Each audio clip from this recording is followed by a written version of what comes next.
Learning objectives.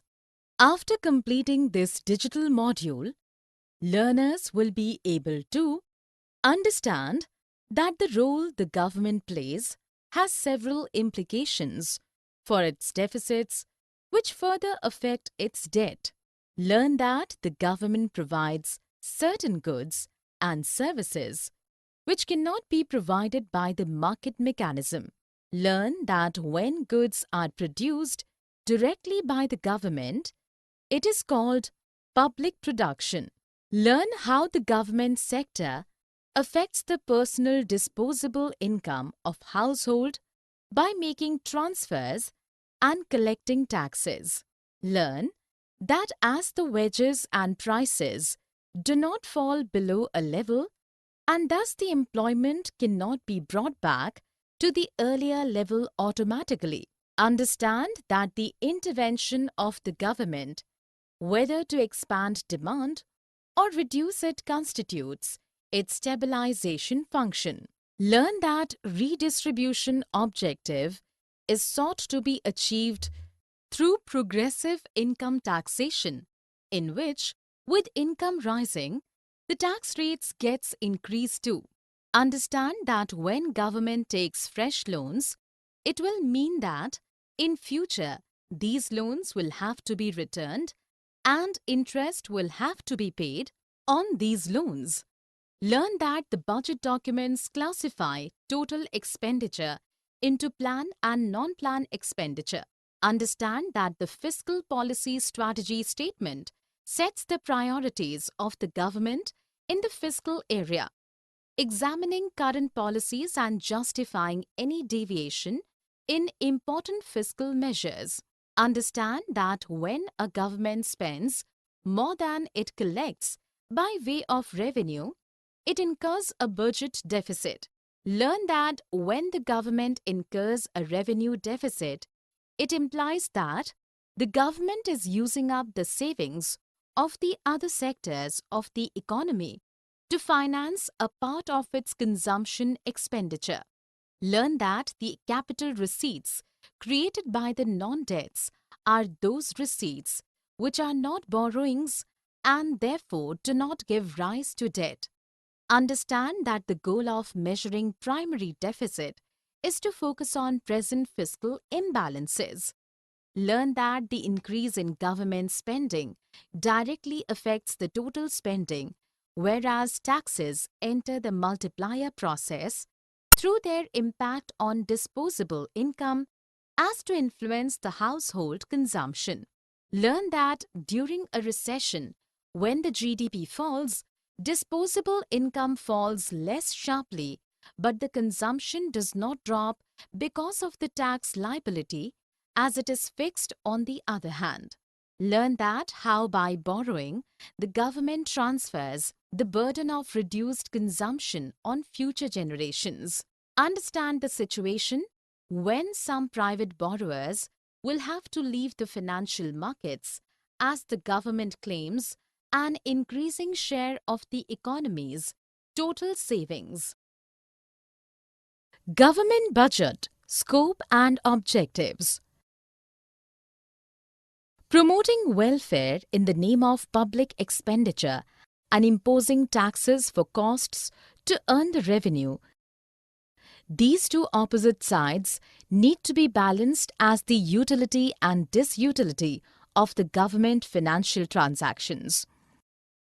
Thus, we may say that the budget document is a reflection of government's expectation for future.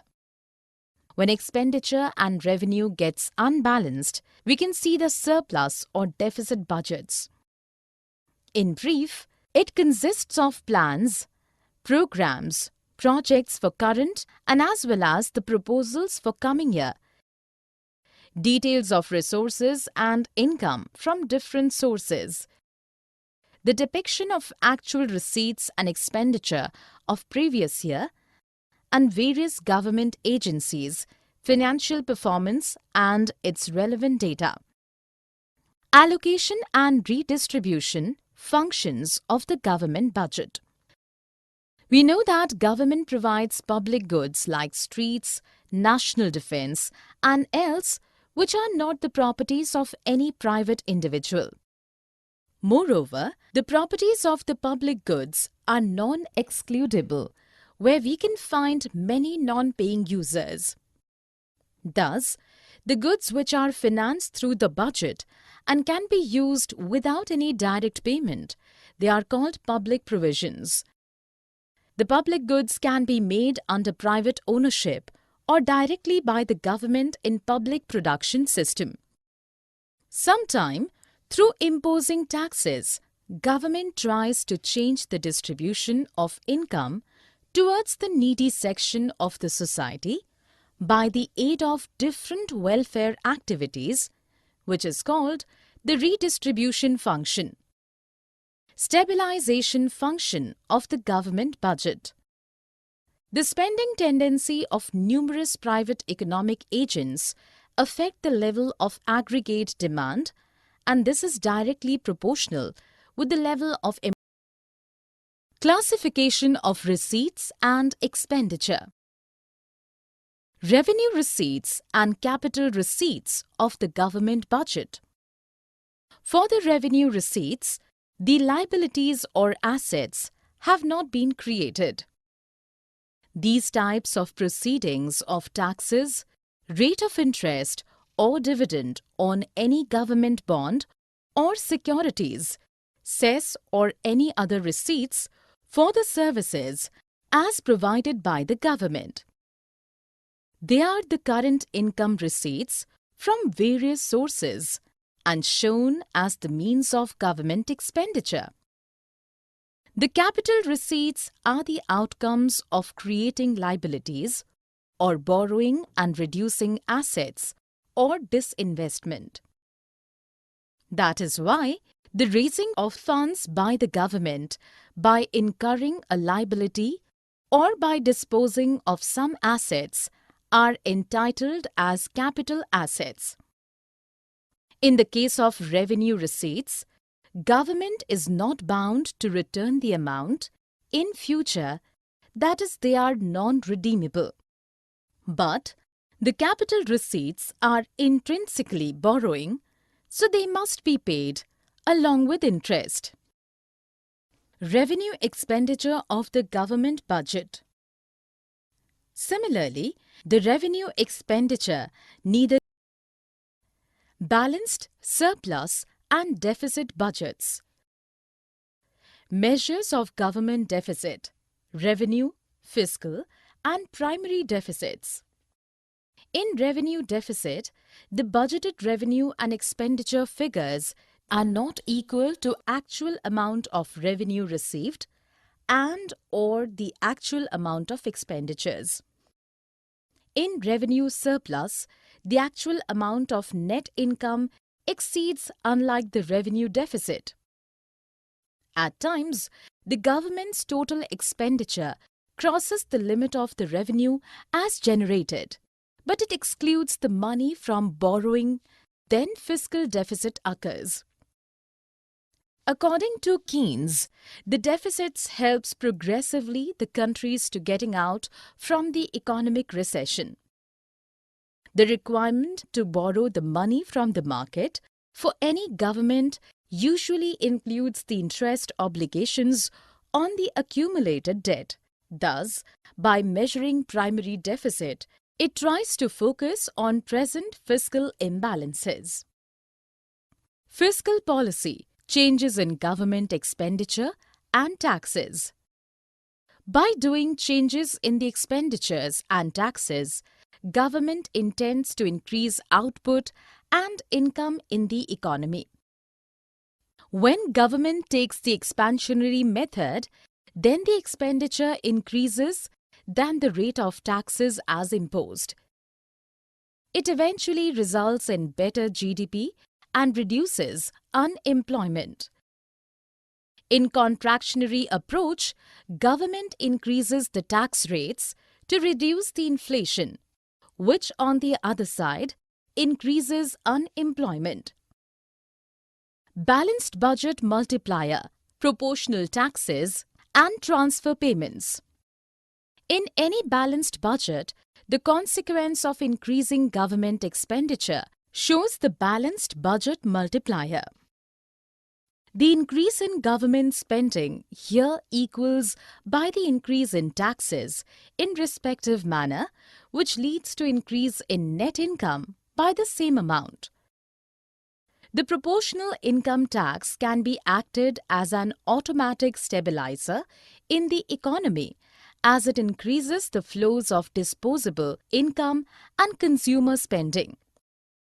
In economics, the transfer payments or government transfer shows the redistribution of income and accumulated wealth as done with goods or services during transaction. These payments are generally non-exhaustible as any resource are not directly absorbed here. Deficit and debt. Perspectives on the appropriate amount of government debt. When the government borrows, the burden of reduced consumption implicates the lives of future generations. Because the borrowed amount is to be paid off in future, and consequently, it may require to impose taxes as well. So the future generation eventually will feel the situation, where they will be compelled to consume less, and this will lead to decrease in national saving also. The Ricardian equivalence proposition is a sort of economic hypothesis where the consumers are considered as forward-looking and thus they could manage their consumption decisions at the time budget constraint of the government. Other perspectives on deficits and debt. When the private sector's saving is going to reduce, the rate of investment also decreases. That is probably while government goes to borrow from the individuals by issuing bonds to mitigate its deficit. Those bonds make the availability of the funds for other private bonds a little complicated.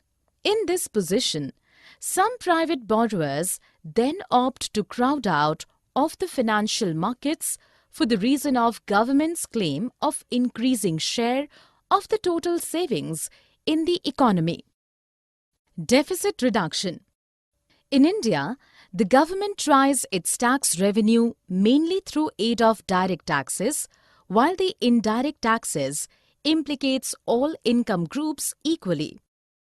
Through the sale of several public sector undertaking organizations, government endeavors to raise the receipts.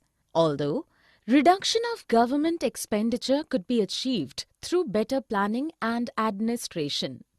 The Fiscal Responsibility and Budget Management Act 2003 enacts the government function in order to restrain the fiscal deficit not more than 3% of GDP. Summary. Let us summarize what we have learned. The three functions of allocation, redistribution, and stabilization operate through the expenditure and receipts of the government. The government provides certain goods and services which cannot be provided by the market mechanism, as the wages and prices do not fall below a level, and thus the employment cannot be brought back to the earlier level automatically. The gross fiscal deficit is a key variable in judging the financial health of the public sector and the stability of the economy. The fiscal policy strategy statement sets the priorities of the government in the fiscal area, examining current policies and justifying any deviation in important fiscal measures. When the government incurs a revenue deficit, it implies that the government is using up the savings of the other sectors of the economy to finance a part of its consumption expenditure. The increase in government spending directly affects total spending, whereas taxes enter the multiplier process through their impact on disposable income as to influence the household consumption. The budget gives a statement of the receipts and expenditure of the government as divided into the revenue budget and capital budget to distinguish between current financial needs and investment in the country's capital stock. Proportional taxes reduce the autonomous expenditure multiplier because taxes reduce the marginal propensity to consume out of income. The public debt is burdensome if it reduces future growth in output. The enactment of the Fiscal Responsibility and Budget Management Act 2003 FRBMA in August 2003 marked a turning point in fiscal reforms, binding the government through an institutional framework to pursue a prudent fiscal policy. The